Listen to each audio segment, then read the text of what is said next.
இரத்த மூலம் இரத்த மூலம் உள்ளவங்க வந்து உணவு கட்டுப்பாடாக இருக்கணும், வாய் கட்டுப்பாடாக இருக்கணும். அதாவது மாமிச உணவுகள் சாப்பிட்றது, ட்ரை ஃப்ரூட்டு சாப்பிட்றது இதெல்லாம் வந்து தவிர்க்கணும்.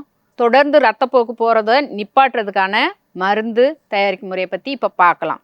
முஷ்டத்தலை ஒரு 5 இலை எடுத்துக்கிறலாம். சின்ன வெங்காயம் 3 வெங்காயம் எடுத்துக்கிறலாம்.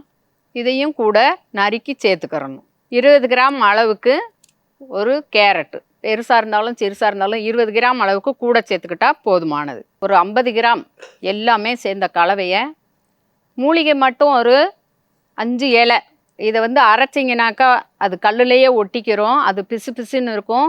ஒவ்வாமையினால் சாப்பிடாம அப்படியே சாப்பிட்டாலும் வாந்தி எடுத்துருவாங்க. அதனால் வந்து நறுக்கி போட்டுக்கிட்டாக்கா நீங்கள் ஈஸியாக சாப்பிட்றதுக்கு நல்லாயிருக்கும். இது ஒரு நேரத்துக்கு காலையில் அல்லது சாயந்தரம் ஏதாவது ஒரு நேரத்தில் நீங்கள் சாப்பிட்டுட்டு அரை மணி நேரம் 1 மணி நேரம் கழித்து நீங்கள் உணவு சாப்பிடுங்க. தொடர்ந்து 48 நாள் சாப்பிட்டுட்டு வந்துட்டீங்கனாக்கா உங்களுக்கு ரத்த மூலம்ன்றதே இல்லாமல் உங்களுக்கு வேதனையும் கொடுக்காது, அது அப்படியே வந்து பட்டு போயிடும்.